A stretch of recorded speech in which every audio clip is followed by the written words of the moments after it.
देखिए अब next type के क्वेश्चन के ऊपर बढ़ते हैं, नेक्स्ट टाइप पे बढ़ते हैं, नेक्स्ट क्वेश्चन देखते हैं क्या है। ठीक है, जो अभी तक हमने देखे हैं क्वेश्चंस, उनके आगे इनमें जैसे जैसे क्वेश्चंस आगे बढ़ते जाएंगे अलग अलग टाइप, हर टाइप में आपके सामने रखता जाऊंगा। ठीक है, तो अब अगला टाइप का क्वेश्चंस देखिए। अब क्वेश्चन की लैंग्वेज के अंदर क्या दिया हुआ है, लैंग्वेज एक बार मैं बोल देता हूँ कि आपको प्रिंसिपल बताना है।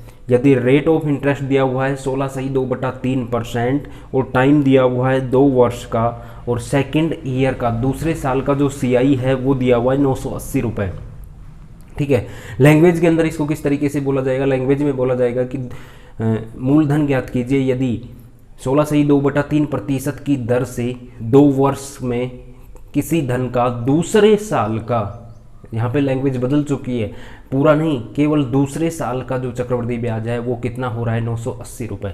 तो डेटा की फॉर्म में अगर मैं इस क्वेश्चन को लिखता हूँ तो डेटा की फॉर्म में किस तरीके से लिखा जाएगा, देखिए प्रिंसिपल आपको बताना है, रेट ऑफ इंटरेस्ट है वो कितना है 16/2/3%, टाइम कितना दिया हुआ है 2 वर्ष,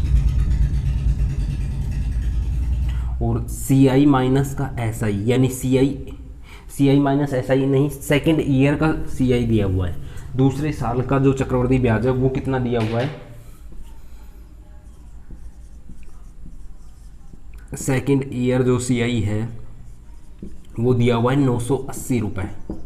ठीक है, इस तरीके से लैंग्वेज बन चुकी है क्वेश्चन की कि मूलधन ज्ञात कीजिए यदि किसी धन के ऊपर चक्रवृद्धि ब्याज की दर 16/2/3% है तो 2 वर्ष का मूलधन ज्ञात कीजिए यदि दूसरे साल का जो चक्रवृद्धि ब्याज है वो कितना है 980 रुपये है। यानी यहाँ पे अब की बार क्या किया उसने कि कुल चक्रवृद्धि ब्याज नहीं दिया है टोटल, अब की बार दूसरे साल का दिया है ओनली। तो देखिए फर्स्ट ऑफ ऑल क्या करना है हमको, सबसे पहले 16/2/3% है, परसेंटेज को फ्रैक्शन के अंदर कन्वर्ट करेंगे। तो देखो भाई 16/2/3% दिया हुआ है, 16×3 = 48, 2 × 50, 50/3% है, परसेंट हटे तो बटे 100, तो कितना हो गया 50/3, हटाया तो मैंने बटे 100 कर लिया, बटे 100 कर लिया तो 50 एकम 50, 50 दूनी 100, तो कितनी वैल्यू आ चुकी है 1/6।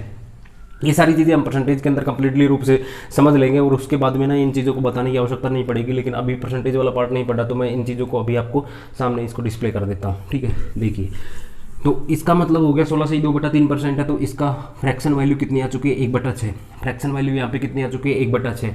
और ये चीज़ हमने देखा था कि जब भी फ्रैक्शन के अंदर रेट को कन्वर्ट कर लिया जाता है तो जो नीचे वाला पार्ट होता है, जो हर वाला पार्ट होता है उसकी पावर में रख देते हैं समय को और उसी को हम प्रिंसिपल मान लेते हैं। ठीक है ना, तो 6 की पावर में 2 करता हूँ कितना आ गया 36, इसको क्या मान लेता हूँ प्रिंसिपल मान लिया। अब इसको प्रिंसिपल मानते हुए क्वेश्चन को सॉल्व आउट करते हैं। देखिए एक तो पहला साल है और फर्स्ट ईयर के अंदर, और ये है सेकंड ईयर।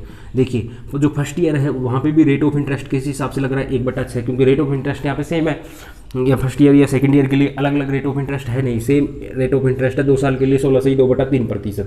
देखो दूसरे साल भी रेट ऑफ इंटरेस्ट कितने हिसाब से लगेगा 1/6 के हिसाब से लगेगा। अब बताइए 1/6 का 36 का 1/6 कितना हो गया 6, 36 का 1/6 कितना हो गया 6। देखिए पहले साल का जो सिंपल इंटरेस्ट है 6 आ गया, दूसरे साल का भी सिंपल इंटरेस्ट कितना आ गया 6। तो देखो ये पहले साल का सी आई एस आई दोनों बराबर है। अब इस पहले साल का जो ब्याज है इस ब्याज के ऊपर ब्याज लगेगा और वो किस हिसाब से लगेगा 1/6 के हिसाब से। तो 6 का 1/6 कितना हो गया 1, इस 6 का अगर मैं 1/6 निकालता हूँ ना तो कितना आ जाएगा 1। अब देखिए अब क्वेश्चन आपके सामने किस फॉर्मेट में बन चुका है, कंप्लीट फॉर्मेट में बन चुका है। और अब लैंग्वेज की बारी आती है। लैंग्वेज के अंदर क्या बोला गया है कि दूसरे साल का जो कंपाउंड इंटरेस्ट है वो कितना है 980 रुपये, जबकि दूसरे साल का ओनली दूसरे साल की बात हो रही है यहाँ पे। तो दूसरे साल का, ये टोटल की बात नहीं हो रही, केवल दूसरे साल की बात हो रही है। दूसरे साल का जो सी आई है वो कितना हो जाएगा 6 और 1 7 यूनिट, कितना हो जाएगा 7 यूनिट। देखिए अब 7 यूनिट की जो वैल्यू है ना वो कितनी दी हुई है 980। इसका मतलब मैं ये कह सकता हूँ कि 7 यूनिट की वैल्यू कितने के बराबर है 980 के। तो 1 यूनिट की वैल्यू कितनी हो जाएगी, देखो इसको 7 से काटता हूँ तो 7 एकम 7, कितना बच गया 2, 7 चौक 28, कितना 140। यानी 1 यूनिट किसको दर्शा रहा है 140 को दर्शा रहा है। आपसे प्रिंसिपल पूछा है, प्रिंसिपल हमने माना कितना एक्चुअल में 36। तो 36 की जो वैल्यू है वो कितनी हो जाएगी, 36 की जो वैल्यू हो जाएगी मल्टीप्लाई 140 से अगर हम करते हैं ना तो देखिए वैल्यू कितनी हो जाएगी 0 36 72 144 और 36 एकम 36 14 50, 5040 कितनी वैल्यू आ रही है 5040 40। तो इस तरीके से इसको देख सकते हैं भाई। देखो प्रिंसिपल, फिर से इसको रिपीट कर देता हूँ। प्रिंसिपल पूछ रहा है आपसे, रेट ऑफ इंटरेस्ट दिया हुआ है, टाइम 2 वर्ष है, दूसरे साल का जो CI है वो कितना है 980, दूसरे साल का जो CI है वो कितना है 980 है। तो दूसरे साल का CI हमारा कितना आ चुका है 7 आ चुका है। 7 की वैल्यू अगर 980 के बराबर, तो 1 की वैल्यू कितनी आ गई 140 आ गई। लेकिन प्रिंसिपल हमको बताना है, प्रिंसिपल हमने कितना माना था 36 माना था। जब प्रिंसिपल हमने 36 माना था, तो 1 यूनिट अगर 140 को दर्शा रहा है, तो बताओ 36 यूनिट कितने को दर्शाएगा। इसको मल्टीप्लाई किया तो देखो 36 को 0 से किया 0 हो गया, और 36 जो 144 होते हैं, 144 का 4 हासिल 14 हो गई। 36 एकम 36 में 14 जोड़ा तो कितना हो गया 50। तो 5040 रुपये क्या हो चुका है, 5040 रुपये इसका क्या हो चुका है, मूलधन हो चुका है। देखिए नेक्स्ट क्वेश्चन देख लेते हैं, इस टाइप के ऊपर आधारित नेक्स्ट क्वेश्चन देख लेते हैं।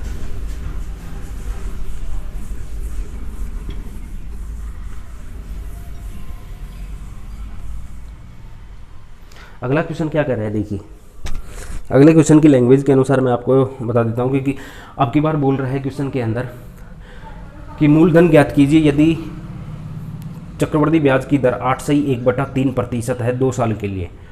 यानी चक्रवर्ती ब्याज की दर 8/1/3% है 2 साल के लिए, तो मूलधन ज्ञात कीजिए यदि चक्रवर्ती ब्याज और सरल ब्याज का जो अंतर है वो 50 रुपये है।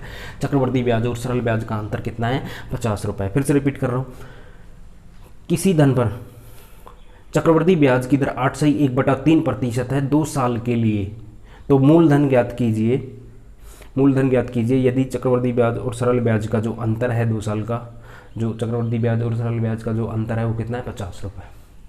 इसको डेटा की फॉर्मेट के अंदर अगर मैं कन्वर्ट करूँ तो किस तरीके से लिखा जा सकता है कि प्रिंसिपल आपसे पूछ रहा है, प्रिंसिपल अगर आपसे पूछ रहा है तो यहाँ पे जो वैल्यू दी हुई है उनको आप एक बार लिख सकते हैं। कौन कौन सी वैल्यू दी हुई है, प्रिंसिपल पूछ रहा है, प्रिंसिपल के बाद में वैल्यू कौन सी दी गई है हमें, रेट ऑफ इंटरेस्ट कितना दिया हुआ है 8/1/3%, 8/1/3%, और टाइम कितना दिया हुआ है यहाँ पे, टाइम दिया हुआ है 2 साल का, टाइम कितना दिया हुआ है 2 साल का, ठीक है। और CI और SI का जो डिफरेंस है वो कितना दिया हुआ है 50 रुपये। CI और SI का जो अंतर है वो कितना दिया हुआ है 50 रुपये। जब CI SI का अंतर यहाँ पे 50 रुपये दे दिया, तो इस क्वेश्चन के अंदर, इससे पहले वाले क्वेश्चन के अंदर देखो, अगर मैं शुरुआत से रिपीट करना चाहूँ ना, तो सबसे पहले मैंने बेसिक क्वेश्चन लिया था। बेसिक क्वेश्चन के अंदर सबसे पहले कितना 2 साल का लिया, फिर उसके बाद 3 साल का लिया, फिर उसके बाद में आगे क्वेश्चन पे बढ़े तो देखो दूसरे साल का CI बताया, ठीक है, दूसरे साल का CI बताया। उसके बाद में जो क्वेश्चंस बढ़ रहे हैं आगे, तो उसके अंदर CI और SI का अंतर यहाँ पे हम चेक कर पा रहे हैं। तो देखो अंतर कितना दिया हुआ 50 रुपये, ठीक है सर। पहला काम हमारा यही होता है, पूरे के पूरे कंपाउंड इंटरेस्ट के अंदर केवल और केवल किसके ऊपर, रेट के ऊपर खेल होता है, ठीक है ना। तो रेट कितना दिया 8/1/3, 8/1/3% को अगर मैं फ्रैक्शन के अंदर कन्वर्ट करना चाहूँ तो देखो 8 या 24 और 1 25, 25/3 होता है। 25/3% 30% को हटाए तो बटे 100 किया, 25 एकम 25, 25 तो 1/12, यानी इसकी वैल्यू कन्वर्ट होकर के कितनी हो चुकी है 1/12 फ्रैक्शन के अंदर। जब 1/12 फ्रैक्शन के अंदर कन्वर्ट हो चुकी है ना, तो अब देखिए टाइम कितना दिया हुआ है 2 साल। 2 साल अगर टाइम दिया हुआ है तो मैंने क्या किया, इसकी पावर के अंदर 2 रख दिया, इसकी पावर में 12 की पावर 2 यानी 12 का स्क्वायर किया तो कितना आ गया 144, और इस 144 का मतलब प्रिंसिपल कितना हो चुका है 144।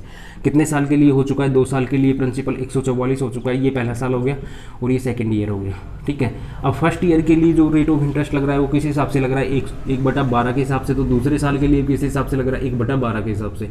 बताओ 144 का 1/12 के हिसाब से कितना हो गया 12, यहाँ पे भी कितना हो चुका है 12। देखो इसके ऊपर लग चुका है पहले साल का इंटरेस्ट है, ये दूसरे साल का इंटरेस्ट है। अब इंटरेस्ट के ऊपर इंटरेस्ट जो लगेगा ना वो कितना हो जाएगा 12 का 1/12 कितना हो जाएगा 1। अब देखो अगर मैं यहाँ पे बात करूँ ना, तो ये पूरा किस वैल्यू को दर्शा रहा है, ये पूरा किस वैल्यू को दर्शा रहा है, कंप्लीट कंपाउंड इंटरेस्ट को, पूरा चक्रवर्ती ब्याज को। अगर मैं इनकी बात करूं तो देखो ये क्या है, ये वैल्यू है पहले साल का सिंपल इंटरेस्ट, ये है दूसरे साल का सिंपल इंटरेस्ट। यानी पहले साल का सिंपल इंटरेस्ट इसके ऊपर लगा है, दूसरे साल का सिंपल इंटरेस्ट ये लगा है। लेकिन कंपाउंड इंटरेस्ट की अगर मैं बात करता हूँ ना, तो कंपाउंड इंटरेस्ट तो टोटल इस पूरी वैल्यू को दर्शाएगा। तो इसका मतलब देखो ये भी सिंपल इंटरेस्ट है, ये भी सिंपल इंटरेस्ट है, लेकिन कंपाउंड कब बन जाता है, ये कंपाउंड बन जाता है जब इसके अंदर ये ऐड हो जाता है। तो अगर मैं इस पूरे की बात करूँ ना, तो इस पूरी वैल्यू को पूरी वैल्यू को क्या बोलूँगा मैं, कंपाउंड इंटरेस्ट बोलूँगा। इस पूरी वैल्यू को कंपाउंड इंटरेस्ट बोलूँगा, ठीक है ना। कितने साल का, 2 साल का, 2 साल का कंपाउंड इंटरेस्ट है। लेकिन अगर मैं आपसे पूछूं कि पहले साल का सिंपल इंटरेस्ट कितना है, तो पहले साल का सिंपल इंटरेस्ट कितना होगा, 12। अगर मैं आपसे बोलूँ दूसरे साल का सिंपल इंटरेस्ट कितना है, तो कितना होगा, 12। अगर मैं आपसे पूछूं 2 साल का सरल ब्याज कितना होगा, तो देखो 2 साल का सरल ब्याज 12 और 12 24, ठीक है। लेकिन यदि मैं आपसे पूछता हूँ कि बताओ 2 साल का चक्रवर्ती ब्याज कितना होगा, तो 12 और 12 24 और 1 25। इसका मतलब 2 साल का चक्रवर्ती ब्याज 25 हो रहा है, 2 साल का सरल ब्याज 24 है। इसका मतलब चक्रवर्ती ब्याज और सरल ब्याज का जो अंतर है ना, वो कौन सी वैल्यू रिप्रेजेंट करती है, ये वाली वैल्यू रिप्रेजेंट कर रही है। कौन सी वाली वैल्यू रिप्रेजेंट कर रही है, ये वाली रिप्रेजेंट कर रही है। हर एक क्वेश्चन के अंदर ऐसा ही होगा 2 साल के लिए, ठीक है। 3 साल के लिए वैल्यू थोड़ी सी बदल जाएगी, लेकिन 2 साल के लिए आप ये चेक कर पाएंगे कि जब इस तरीके से, और यही नहीं होगा इसके अंदर, मैं ये भी कन्फर्म कह सकता हूँ कि हमेशा कितनी वैल्यू आएगी, एक ही आएगी। लेकिन कब आएगी, जब रेट को हम फ्रैक्शन के अंदर कन्वर्ट कर लेंगे, तो फ्रैक्शन के ऊपर ना, फ्रैक्शन की पावर में टाइम को रखेंगे, और उसके बाद में जब इसको सोल्व किया जाएगा ना, तो वैल्यू हमेशा 1 ही रिप्रेजेंट होगी। इसका मतलब जो CI/SI का जो डिफरेंस होगा ना, वो हमेशा एक ही होगा। CI/SI का डिफरेंस हमेशा एक होगा 2 साल के लिए, हमेशा कितना होगा, एक होगा 2 साल के लिए।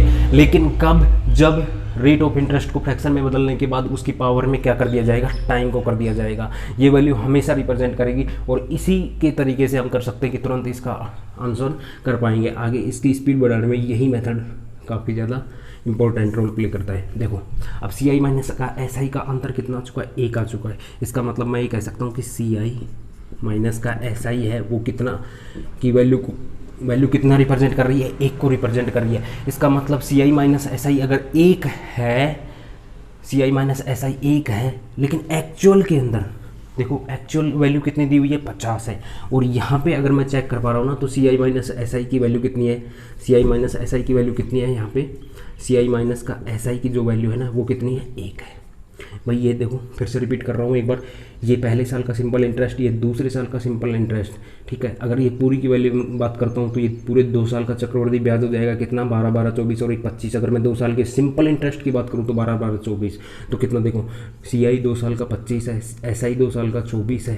तो देखो वैल्यू कितनी आ रही है, यहाँ पे वैल्यू कितनी आएगी, यहाँ पे 1 आएगी। अगर वैल्यू यहाँ पे 1 आएगी तो, लेकिन CI माइनस SI कितना दिया हुआ है, 50 के, यानी 1 यूनिट कितने को दर्शा रही है, 50 को। अगर 1 यूनिट 50 को दर्शा रही है, तो बताओ 144, यानी प्रिंसिपल कितने को दर्शाएगा, प्रिंसिपल कितने मल्टीप्लाई किया 50 से, तो कितना आएगा देखो, 5 चौक 20, 0, 5 चौक 20, 2 22, 5 एकम 5 और 2 7 1 0, ठीक है। कितना आ गया, 7200, ठीक है। तो इस तरीके से मैं ये कह सकता हूँ कि जो प्रिंसिपल है ना, एक्चुअल प्रिंसिपल वो कितना है, 7200 रुपये। एक्चुअल प्रिंसिपल कितना हो जाएगा, 7200 रुपये, ठीक है। क्लियर हुआ। इस तरीके का क्वेश्चन जहाँ पे CI माइनस का SI है, उसके लिए मैं फिर से एक बार रिपीट कर देना चाहता हूँ यहाँ पे कि जो भी क्वेश्चन दिया हुआ है इसी फॉर्मेट में होगा, ठीक है। अगर टाइम 2 साल दिया होगा, रेट ऑफ इंटरेस्ट कुछ भी देगा, फ्रैक्शन के अंदर कन्वर्ट कर लेना है, उसकी पावर में टाइम को रख देना है। जैसे ही आप उसकी पावर में टाइम को रखोगे ना, तो वैल्यू इस तरीके से कुछ ना कुछ वैल्यू आ जाएगी, और जो डिफरेंस आएगा ना, वो ऑलवेज 1 ही आएगा, और उस 1 की वैल्यू को उसके साथ में कंपेयर कर देंगे। जैसे 1 की वैल्यू कितनी आ गई, 50 आ गई, तो पीक की वैल्यू कितनी हो चुकी है, यानी प्रिंसिपल कितना हो चुका है, 7200। हर एक क्वेश्चन के लिए एलिजिबल होगा ये तरीका CI माइनस SI के लिए।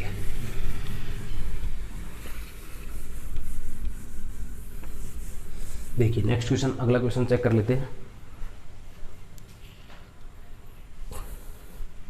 आगे क्या बोला है, देखो अब इस बार मैं क्या कर रहा हूं कि इस बार ना रेट ऑफ इंटरेस्ट, अभी तक हमने सभी जगह पे संभाल ली है कि अगर रेट ऑफ इंटरेस्ट पहले साल अगर 5% है, तो दूसरे साल भी 5 ही थी और तीसरे साल भी 5 ही थी। लेकिन अब मैं रेट ऑफ इंटरेस्ट को पहले साल के लिए चेंज कर देता हूँ, दूसरे साल के लिए चेंज कर देता हूँ। तो क्वेश्चन कुछ इस तरीके से कि प्रिंसिपल ज्ञात कीजिए, यदि पहले साल का जो रेट ऑफ इंटरेस्ट है वो है 11.1/9%, और दूसरे साल का जो रेट ऑफ इंटरेस्ट है वो 14.2/7%, ठीक है।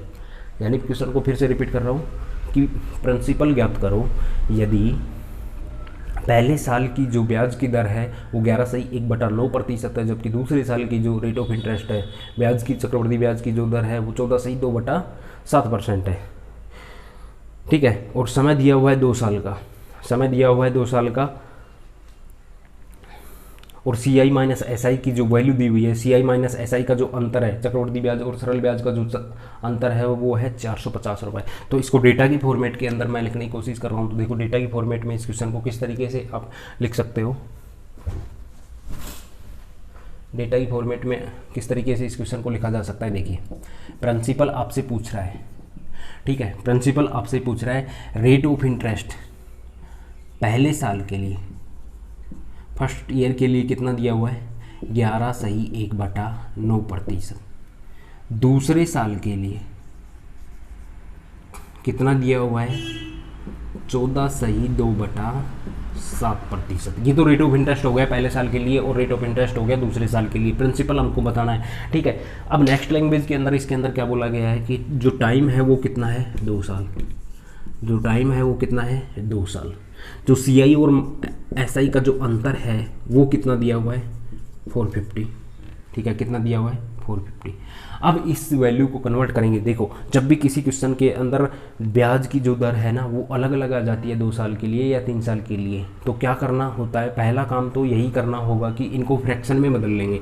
देखो भाई 11 से 1/9% को अगर फ्रैक्शन में बदलोगे तो 11×9 और 100, 100/9। साथ में क्या लगा हुआ है, परसेंट को हटाया तो बटे में क्या आया, 100। 100 से 100 कटा तो कितना आ गया, 1/9। इसका मतलब मैं ये कह सकता हूँ 11 से 1/9% किसको रिप्रेजेंट करता है, फ्रैक्शन में 1/9 को। उसी तरीके से अगर वैल्यू को 14 से 2/7% को कन्वर्ट करता हूँ तो देखो 14 से 2/7% है, 14 7 98 और 2 कितना हो गया, 100। 100/7% हटाया तो बटे किया 100, तो कितनी वैल्यू को रिप्रेजेंट कर रहा है ये, 1/7 को। इसका मतलब मैं कह सकता हूँ कि 14 से 2/7% 1/7 फ्रैक्शन को रिप्रेजेंट करता है, ठीक है। अब देखिए यहाँ पे आगे क्या कर सकते हैं, जब भी इस तरीके की कोई भी क्वेश्चन आता है ना तो उसमें क्या किया जाता है, जब भी फ्रैक्शन, जब भी रेट ऑफ इंटरेस्ट अलग अलग आ जाता है ना, रेट ऑफ इंटरेस्ट अगर अलग अलग आ जाता है तो जो भी इनकी हर की वैल्यू होती है, जो भी हर के अंदर वैल्यू होती है, उन्हीं के मल्टीप्लिकेशन को प्रिंसिपल मानना है, उन्हीं के मल्टीप्लाई को प्रिंसिपल मानना है। ये कंसेप्ट भी अलग नहीं है, सेम पिछले वाला क्वेश्चन जैसा ही है, ठीक है। उसमें क्या करते थे हम, टाइम पावर में रख दिया करते थे। क्यों रख दिया करते थे टाइम पावर में, इसलिए रख दिया करते थे क्योंकि मान लीजिए 2 साल के लिए रेट ऑफ इंटरेस्ट मान लीजिए 10% है तो 1/10, 10 की पावर 2, ठीक है। तो 10% पहले साल के लिए भी है, 10% दूसरे साल के लिए भी, फ्रैक्शन में इसको बदला तो 1/10 1/10 है। वहाँ पे भी क्या कर रहे होते हैं, एक्चुअल में हम वही काम कर रहे होते हैं कि जो भी डिनोमिनेटर में जो वैल्यू होती है, जो हर के अंदर जो वैल्यू होती है ना, उसी का मल्टीप्लिकेशन किया जाता है। लेकिन हम उसको इस तरीके से बोल देते हैं कि भाई पावर में क्या रख देंगे, टाइम। लेकिन वो कॉन्सेप्ट यही है एक्चुअल में कि जो भी है हर का मल्टीप्लाई ही क्या माना जाता है, प्रिंसिपल को माना जाता है। तो इन दोनों का मल्टीप्लाई किया 9 और 7 को कितना हो गया, 63, और ये मैंने मान लिया प्रिंसिपल। तो प्रिंसिपल अब कितना हो चुका है, 63। जब प्रिंसिपल यहाँ पे 63 हो चुका है तो देखो कितने साल की बात हो रही है, 2 साल की। तो पहले साल के लिए रेट ऑफ इंटरेस्ट यहाँ पे कितना लग रहा है, 1/9, जबकि दूसरे साल के लिए कितना लग रहा है, 1/7। जब पहले साल के लिए 1/9 लग रहा है तो बताओ यहाँ पे कितना ब्याज हो जाएगा, 1/63 के ऊपर 1/9 के हिसाब से कितना, 7, जबकि 63 के ऊपर 1/7 के हिसाब से 9। देखो ये पहले साल का क्या है, CISI, ये दूसरे साल का क्या है, SI, सिंपल इंटरेस्ट। लेकिन अब इस ब्याज के ऊपर भी ब्याज लगेगा तो 1/7 के ऊपर, देखो 1/9 के हिसाब से नहीं, इस बार दूसरे साल जो रेट ऑफ इंटरेस्ट है वो किस हिसाब से लग रही है, 1/7। तो इस 7 के ऊपर जो रेट ऑफ इंटरेस्ट लगेगा वो किस हिसाब से लगेगा, 1/7, क्योंकि दूसरे साल में इसके ऊपर क्या लग रहा है, ब्याज लग रहा है। पहले साल तो लग ही चुका है। तो 7 का 1/7 कितना हो जाएगा, 7 का 1/7 कितना हो जाएगा, 1, ठीक है। अब देखो आगे क्वेश्चन में क्या बोला गया, CI और SI का अंतर। देखो CI SI का अंतर कितना आ चुका है, 1 आ चुका है। क्योंकि भाई अगर मैं बात करता हूँ ना तो ये पूरा का पूरा क्या है, कंपाउंड इंटरेस्ट है, पूरा का पूरा पूरे 2 साल का। अगर मैं सरल ब्याज की बात करता हूँ ना तो 2 साल का सरल ब्याज कितना हो जाएगा, 9 और 7 16। जबकि 2 साल का पूरा चक्रवृद्धि की ब्याज की बात करता हूँ, 9 7 16 और 1 17, ठीक है। तो दूसरे साल यानी 2 साल का जो CI SI का जो अंतर है ना, तो CI माइनस का जो SI है ना वो कितना हो जाएगा।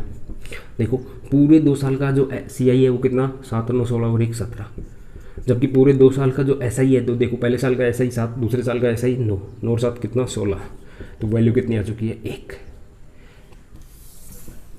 अब देखो CI माइनस SI की वैल्यू कितने को रिप्रेजेंट कर रही है, 450 को, यानी 1 यूनिट कितने को रिप्रेजेंट कर रही है, 450 को। अगर 1 यूनिट रिप्रेजेंट कर रही है 450 को, तो मतलब हमें बताना है प्रिंसिपल हमने कितना माना है, 63। तो 63 किसको रिप्रेजेंट करेगा, 63 रिप्रेजेंट करेगा। मल्टीप्लाई किससे करो, 450 से। जब 450 से इसको मल्टीप्लाई करोगे तो देखो कितना आएगा, 450 × 63, 3 5 15, 5 3 4 12 और 1 13, 3 पंजे 15, 5 3 चौक 12 और 1 13, 6 पंजे 30, 0 3 6 चौक 24, 3 27, कितना हो गया 5 3 8 2 और 1 0 इधर लगेगा, तो कितना हो जाएगा 28 350।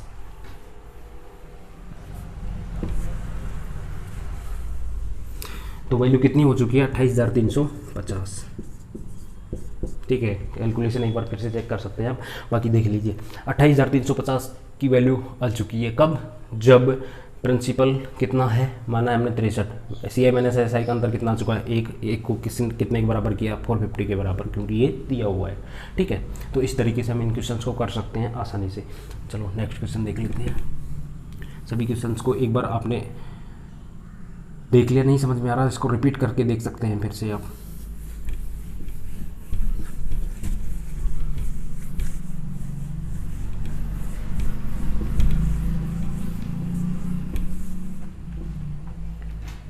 देखो अगला क्वेश्चन क्या बोल रहे हैं,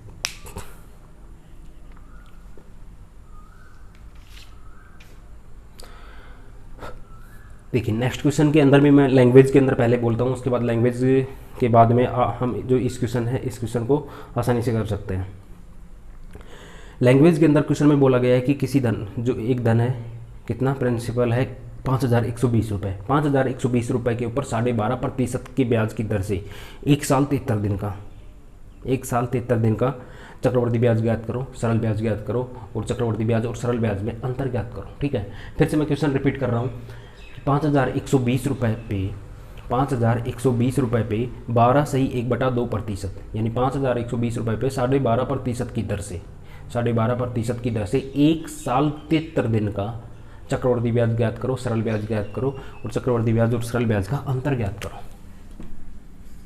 देखिए प्रिंसिपल कितना दिया हुआ है 5,120 रुपये, रेट ऑफ इंटरेस्ट है वो कितना है 12 सही 1/2%, जो टाइम है वो कितना है, टाइम है इस बार 1 साल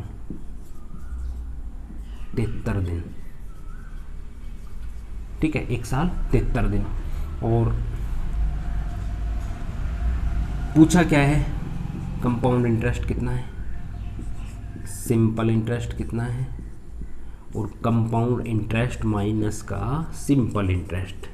ठीक है, ये चीज़ पूछा, ये 3 चीज़ें आपको दी हुई है।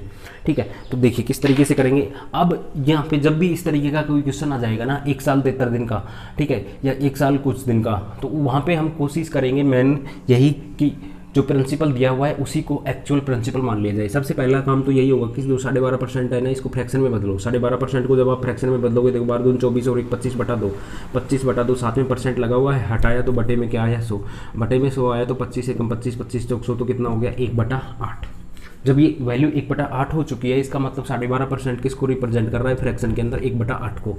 जब 1/8 को रिप्रेजेंट कर रहा है ना यहाँ पे, अब यहाँ पे एक चीज़ आपको चेक कर लेना है सबसे पहले कि इसका सेकंड मेथड में ज़रूर बताऊंगा, लेकिन इस तरीके से एक बार इस चीज़ को चेक कर लेना कि जब प्रिंसिपल थोड़ा आसान दिया हुआ होगा ना, जब प्रिंसिपल है वो एक छोटी वैल्यू दी हुई होगी, तो आप कोशिश करिए कि प्रिंसिपल को ही एक्चुअल प्रिंसिपल मान लीजिएगा, क्योंकि यहाँ पे 1 साल 73 दिन दिया हुआ है। इसको कर तो वैसे भी सकते हैं, लेकिन उस तरीके से करने से थोड़ी सी कैलकुलेशन बढ़ जाएगी, तो इसलिए कोशिश यही रहेगी कि जब ये थोड़ा आसान वैल्यू दी हुई होगी ना, तो सबसे पहले इसी चीज़ को क्या मान लिया जाएगा एक्चुअल प्रिंसिपल 5120 मैंने मान लिया।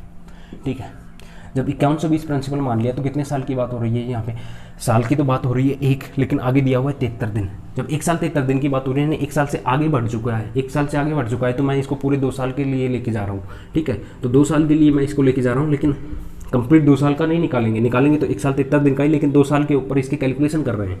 ठीक है, ये पहला साल हो गया, दूसरा साल, पहले साल भी कितना परसेंट रेट ऑफ इंटरेस्ट लगेगा 1/8, दूसरे साल भी किस हिसाब से 1/8 से, देखो 1/8 के हिसाब से इस पर लगाओगे तो कितना हो जाएगा 8 6 48, कितना बचा 3, 8 चौक 32, यानी 640। पहले साल भी 640 हुआ, दूसरे साल भी कितना हुआ 640।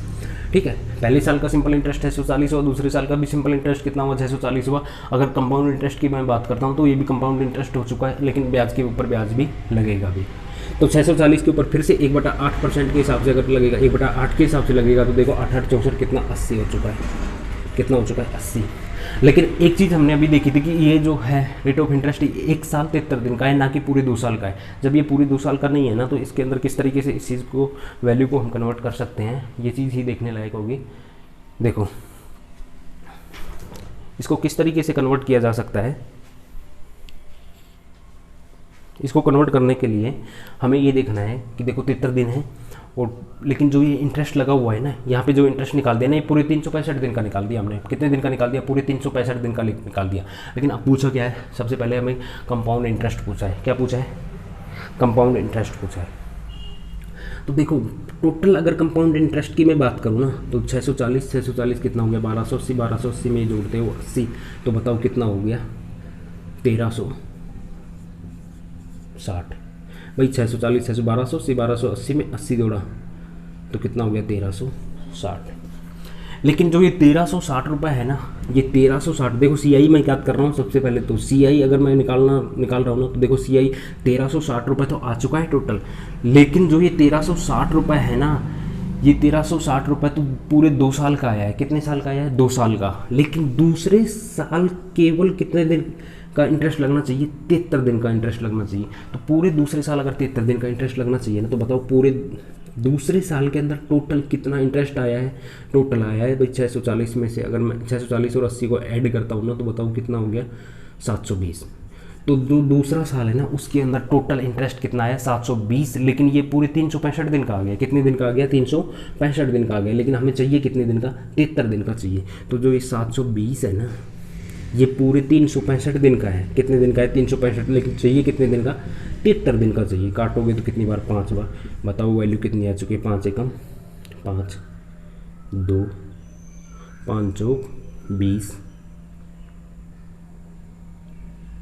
फिर 2 5 चौक 144। ठीक है, यानी दूसरे साल 73 दिन का जो रेट वो ब्याज आ रहा है ना, वो केवल और केवल कितना आ रहा है? 144 रुपये आ रहा है। भाई दूसरे साल अगर 144 आ रहा है ना, ये कितना? ये 720 ना होकर के केवल कितना आ रहा है? 144 रुपये आ रहा है। कितना आ रहा है? 144 रुपये आ रहा है। अगर ये 144 रुपये आ रहा है ना वैल्यू, तो बताओ पहले साल कितना था? 640। दूसरे साल केवल कितना आया? 144। तो बताओ 640 प्लस 144 करते हो तो कितना आ जाएगा? 487। यानी टोटल CI कितना आया? टोटल CI अब कितना हो चुका है? 784। क्लियर हुआ? एक बार फिर से रिपीट कर रहा हूँ। यहीं पे देखो 1/8 लगा 640 आया, 1/8 लगा 640 आया, 640 में फिर 1/8 लगा 80 आया। लेकिन देखो ये तो पूरे दूसरे साल का आ गया, दूसरे साल का आ गया, पूरे दूसरे साल का। लेकिन चाहिए कितने दिन का? 73 दिन का चाहिए। कितने दिन का चाहिए थे? यानी जो 720 रुपये आया ना पूरे दूसरे साल का, पूरे दूसरे साल का कितने रुपये है? 720। लेकिन जो ये 720 है कितने दिन का? 365 दिन का। लेकिन हमको चाहिए कितने दिन का? दूसरे साल में केवल 73 दिन का चाहिए। तो 73 दिन का केवल कितना ब्याज बन रहा है? 144 बन रहा है। तो पहले साल का ब्याज कितना? 640। दूसरे साल का ब्याज कितना? केवल 144। तो टोटल चक्रवर्ती ब्याज कितना हो गया? 784। लेकिन हमें ये पता है कि जो सरल ब्याज है ना, वो सरल ब्याज तो केवल और केवल इस वैल्यू को दर्शाता है। सरल ब्याज तो केवल और केवल इस वैल्यू को दर्शाता है, और चक्रवर्ती ब्याज पूरी वैल्यू को दर्शाता है। तो सरल ब्याज की अगर मैं बात करूँ ना, देखो 640 प्लस 640 कितना हो गया? 1280, यानी 2 साल का। ठीक है, इसको थोड़ा क्लियर कर रहा हूँ। अब सरल ब्याज की गणना कर लेते हैं। देखो 640 कितना हुआ? 1280। ये इंटरेस्ट पे इंटरेस्ट लग गया, तो ये पूरा तो क्या हो गया? चक्रवर्ती ब्याज। लेकिन ये क्या है? सरल ब्याज। ये क्या है?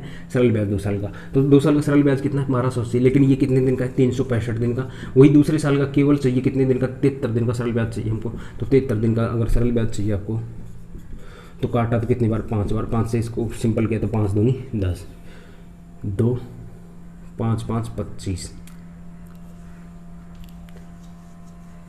सॉरी ये पूरे दूसरे साल का है ना, दूसरे साल का। ये 80 को हटा दीजिए, दूसरे साल का, ओनली दूसरे साल की बात हो रही है। मैं पूरा टोटल निकाल दिया मैंने, जबकि केवल दूसरे साल का केवल और केवल रेट ये सरल ब्याज कितना है? 640 है। कितना है? 640। ये जो 640 है कितने दिन का है? 365 दिन का। लेकिन चाहिए कितने दिन का? 73 दिन का। तो इसको जब आप सिंपल कर रहे हो तो कितना हो गया? आप काटिए इसको, कितना बच गया? 1 5 एकम 5, 5 दूनी 10, 5 अट्ठे 40। ठीक है, तो पहले साल का सरल ब्याज 640 था, दूसरे साल पूरे दूसरे साल का 640 ही था। लेकिन चाहिए था कितने का? 73 दिन का। तो 73 दिन का कितना आ गया? 128। 128 यानी 640 पहले साल का था, और दूसरे साल का कितना? 128। तो कितना हो चुका है? 8 6 7 यानी 768। तो सरल ब्याज कितना हो चुका है? 768। सी आई माइनस ऐसा ही पूछा है तो बताओ सी आई माइनस ऐसा ही बताओगे तो कितना हो जाएगा भाई, सी आई माइनस ऐसा यानी 784 माइनस का 768, तो वैल्यू कितनी आ चुकी है यहाँ पे 12 और 4 16। तो सी आई माइनस एस आई का जो डिफरेंस है वो कितना आ जाएगा 16 रुपये। क्लियर हुआ? फिर से एक बार रिपीट कर देता हूँ। देखो ये आपको प्रिंसिपल दिया हुआ था, रेट ऑफ इंटरेस्ट 12.5% दिया हुआ था, टाइम कितना 1 साल 73 दिन दिया हुआ था। ठीक है, इतनी वैल्यू दी हुई थी, यही वैल्यू को मैंने मान लिया प्रिंसिपल मान लिया, 1/8 हो गया, 1/8 हो गया। रेट ऑफ इंटरेस्ट को जब फ्रैक्शन में बदला तो 1/8 हुआ। ठीक है, पहले साल का कितना आ गया 640, दूसरे साल का कितना आ गया 640, इंटरेस्ट पे इंटरेस्ट लगा कितना आ गया 80। ये पूरे दूसरे साल का है, तो पूरे दूसरे साल का 720 है क्या चक्रवृद्धि ब्याज, जबकि पूरे दूसरे साल का केवल सरल ब्याज कितना है 640। तो 720 के ऊपर कैलकुलेशन करते हो तो बताओ कितना आ गया 144, यानी टोटल कितना आ गया 640 प्लस 144 784 क्या आ चुका है पूरी 1 साल 73 दिन का चक्रवृद्धि ब्याज। जबकि दूसरे साल का सरल ब्याज की बात करूँ, दूसरे साल का सरल ब्याज केवल और केवल कितना है 640 है। 640 का 365 दिन का तो 73 दिन का चाहिए तो कितना आ गया 128। पहले साल का सरल ब्याज कितना था 640, दूसरे साल का सरल ब्याज कितना आ गया, दूसरे साल का 73 दिनों का सरल ब्याज कितना आ गया 128। तो टोटल सरल ब्याज कितना आ चुका है 768 आ चुका है 1 साल 73 दिन का। तो बताओ चक्रवृद्धि ब्याज कितना था टोटल 784 में से 1 साल 73 दिन का सरल ब्याज को माइनस कर दिया तो कितना आ गया 16 रुपये। क्लियर? नेक्स्ट क्वेश्चन देख लेंगे।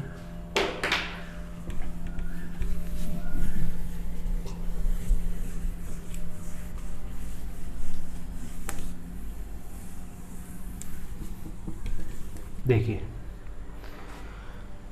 अब की बार जो मैं क्वेश्चन ले रहा हूँ, इस बार मैं 3 साल के ऊपर आधारित क्वेश्चन ले रहा हूँ और इस बार भी सारी की सारी रेट ऑफ इंटरेस्ट क्या होंगी, अलग अलग ही होंगी। अभी हमने क्या किया 2 साल का रेट ऑफ इंटरेस्ट लिया और 2 साल का जो क्वेश्चन 2 साल का जो रेट ऑफ इंटरेस्ट है दोनों साल का अलग अलग था। इस बार मैं 3 साल का ले रहा हूँ, तीनों साल के अंदर रेट ऑफ इंटरेस्ट क्या रहेगा अलग अलग ही रहेगा। ठीक है, तो क्वेश्चन की लैंग्वेज कुछ इस तरीके से दी हुई है कि मूलधन ज्ञात करो यदि पहले साल का चक्रवृद्धि ब्याज की दर 1%, दूसरे साल की चक्रवृद्धि ब्याज की दर 2%, तीसरे साल की चक्रवृद्धि ब्याज की दर 3% है। ठीक है, और इन सभी क्वेश्चंस के अंदर जब तक ना बोला जाए तब तक आपको क्या मानना है कि ब्याज है वो क्या है वार्षिक गणना की जा रही है। ठीक है, जब तक कुछ ना बोला जाए तो ब्याज की गणना क्या होती है वार्षिक ही होती है। तो यहाँ पे बोला गया है कि प्रिंसिपल यानी मूलधन ज्ञात करो यदि पहले साल चक्रवृद्धि ब्याज की दर 1% है, दूसरे साल 2% है, तीसरे साल 3% है और चक्रवृद्धि ब्याज और सरल ब्याज का जो अंतर है वो दिया हुआ है 3,318 रुपये। 3,318 रुपये। तो इसको डेटा की फॉर्मेट के अंदर मैं लिखूंगा क्वेश्चन को किस तरह के कि प्रिंसिपल आपको बताना है। ठीक है, रेट ऑफ इंटरेस्ट पहले साल के लिए कितना 1%, दूसरे साल के लिए कितना 2% और तीसरे साल के लिए कितना 3%। ठीक है, रेट ऑफ इंटरेस्ट दिया हुआ है पहले साल के लिए 1%, दूसरे साल के लिए 2% और तीसरे साल के लिए कितना परसेंट दिया हुआ है 3% दिया हुआ है। ठीक है, आगे बोला गया है कि जो CI और SI का जो अंतर है, यानी जो CI और SI का जो अंतर है ना वो कितना दिया हुआ है, जो CI और SI का अंतर है वो दिया हुआ है 3,318 रुपये। ठीक है, 3,318 रुपये दिया हुआ है। प्रिंसिपल पूछ रहा है पहले साल का रेट ऑफ इंटरेस्ट 1%, 2%, 3%। ठीक है, अब देखिए इससे पहले जब भी इस तरीके का जो क्वेश्चन सोल्व किया था उसके अंदर मैंने आपको एक बात बोली थी कि जब भी रेट ऑफ इंटरेस्ट दिया जाएगा ना, चाहे फ्रैक्शन के अंदर हो किसी के अंदर भी हो, जब परसेंटेज वैल्यू के अंदर दिया होता है तो उसको सबसे पहले फ्रैक्शन वैल्यू के अंदर कन्वर्ट करते हैं। तो फ्रैक्शन वैल्यू के अंदर अगर मैं कन्वर्ट करता हूँ तो 1% को अगर भिन्न में बदलूंगा तो बताओ परसेंट हटा तो बटे 100, तो इसका मतलब 1/100 यानी 1% कितनी भिन्न को दर्शा रहा है 1/100 को, 2% कितने को बच रहेगा 2/100 यानी 1/50 को, और 3% किसको दर्शाएगा। थोड़ी देर के लिए मैं क्या करता हूँ इसको 100 ही रहने देता हूँ यहाँ पे। ठीक है, कैलकुलेशन थोड़ा इजी रहेगा। 2/100 और 3% को कन्वर्ट करता हूँ तो कितना जाएगा 3/100। देखो प्रिंसिपल मानने के लिए हमने क्या किया था, हमने जो प्रिंसिपल मानने के लिए ये किया था कि जो भी फ्रैक्शन वैल्यू अलग अलग दी हुई होती है, यानी प्रत्येक साल के लिए जब रेट ऑफ इंटरेस्ट अलग अलग हो जाता है तो जो उसकी हर की जो वैल्यू होती है ना उन्हीं को मल्टीप्लाई क्या होता है प्रिंसिपल होता है। तो देखो 100 × 100 × 100 ये क्या हो जाएगा प्रिंसिपल। तो कितने जीरो हैं 2 2 4 2 6, 1 2 3 4 5 6। ये किसको रिप्रेजेंट कर रहा है प्रिंसिपल को, किसको रिप्रेजेंट कर रहा है प्रिंसिपल को। कितने साल की बात हो रही है 3 साल की बात हो रही है। ये फर्स्ट ईयर हो गया, ये सेकंड ईयर हो गया और ये थर्ड ईयर हो गया। ठीक है, पहले साल जो रेट ऑफ इंटरेस्ट लग रहा है किस हिसाब से 1/100 के, दूसरे साल 2/100 के और तीसरे साल 3/100 के हिसाब से। देखो पहले साल अगर 1/100 के हिसाब से लगेगा तो 2 0 से 2 0 कटा तो कितना बचा 10,000। ठीक है। दूसरे साल 20 से 20 कटा तो कितना बचा 20,000, और तीसरे साल 20 से 20 कितना बचा 30,000, ठीक है। अब देखिए आगे की जो वैल्यू है किस तरीके से कि अब जो दूसरे साल जो रेट ऑफ इंटरेस्ट लगेगा ना वो किस हिसाब से लगेगा 2/100 के हिसाब से। किस हिसाब से 2/100 किस पे, इस पे, तो 2/100 इस पे लगाओगे ना तो 10,000 गुना 2/100, 20 से 20 तो 2 × 200, ठीक है। इसके ऊपर यहाँ लग चुका है, अब इसके ऊपर यहाँ लगेगा, यहाँ कितने के हिसाब से 3/100 के हिसाब से, 20 से 20 कितना आ जाएगा 300, यानी इसके ऊपर यहाँ भी लग चुका है, इसके ऊपर यहाँ भी लग चुका है, यानी इसका पूरा काम कंप्लीट। उसके बाद में इसके ऊपर लगेगा 20,000 पे, यहाँ लगेगा कितना 3/100 के हिसाब से 20 से 20 तो कितना गया 600। भाई इसको करोगे ना 20,000 को इंटू 3/100, तीसरे ईयर तो रेट ऑफ इंटरेस्ट 3/100, 20 से 20 कटा, 200 को करोगे 3 से गुना करो कितना आ जाएगा 600, ठीक है।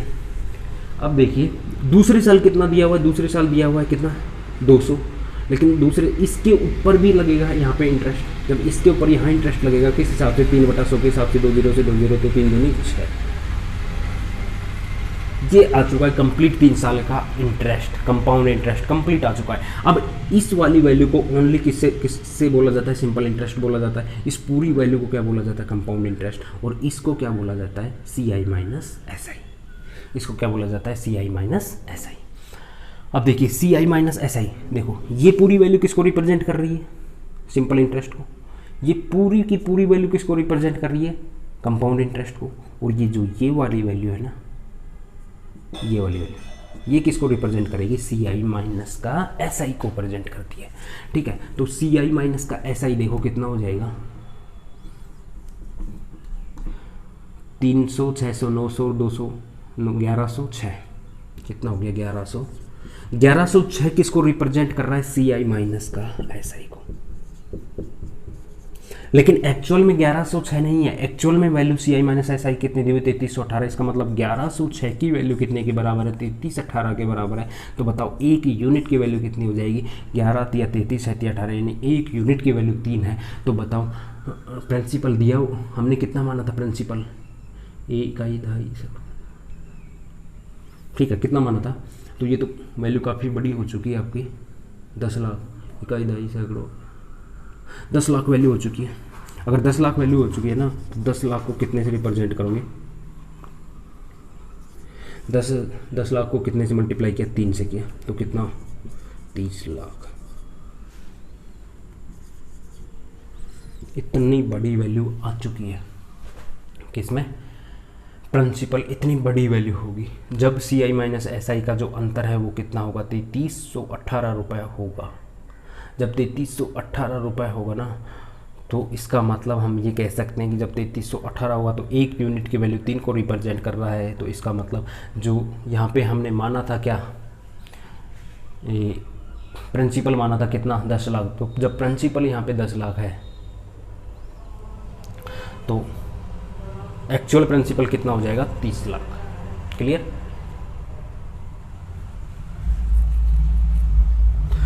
देखिए अब नेक्स्ट टाइप के क्वेश्चंस के ऊपर चलते हैं। यहाँ तक कि अगर मैं बात करूँ ना तो यहाँ तक जो भी क्वेश्चंस हमने लिए हैं ना, सारे के सारे क्वेश्चंस के अंदर आपने देखा होगा कि शुरुआत के अंदर हमने 2 साल के लिया, ठीक है। उसके बाद में 3 साल का बेसिक क्वेश्चंस लिए थे। उसके बाद में CI दूसरे साल का जो कंपाउंड इंटरेस्ट था उसके ऊपर क्वेश्चन लिया था। फिर कंपाउंड इंटरेस्ट माइनस का सिंपल इंटरेस्ट, उसके ऊपर भी हमने क्वेश्चन ले लिया, ठीक है। उसके बाद में 1 साल 73 दिन वाला क्वेश्चन भी हमने ले लिया, ठीक है। उसके बाद में रेट अलग अलग प्रत्येक साल में, यानी 2 साल के लिए रेट अलग अलग है उस तरीके का क्वेश्चन, फिर रेट 3 साल के लिए अलग अलग आ जाए तो क्या करना है उस तरीके का क्वेश्चन, ठीक है। अब क्या होगा कि कुछ टाइप के क्वेश्चन बचे हुए जैसे कि हाफ ईयरली, क्वार्टरली, ठीक है, ईयरली, इस तरीके का क्वेश्चन हो गया, इंस्टॉलमेंट से आधारित क्वेश्चन हो गया। तो अब उन क्वेश्चन को देखते हैं, ठीक है। तो अब इसके बाद में जो क्वेश्चंस के ऊपर हम डिस्कशन करेंगे नेक्स्ट टाइप में, तो उन क्वेश्चंस के ऊपर डिस्कस करेंगे।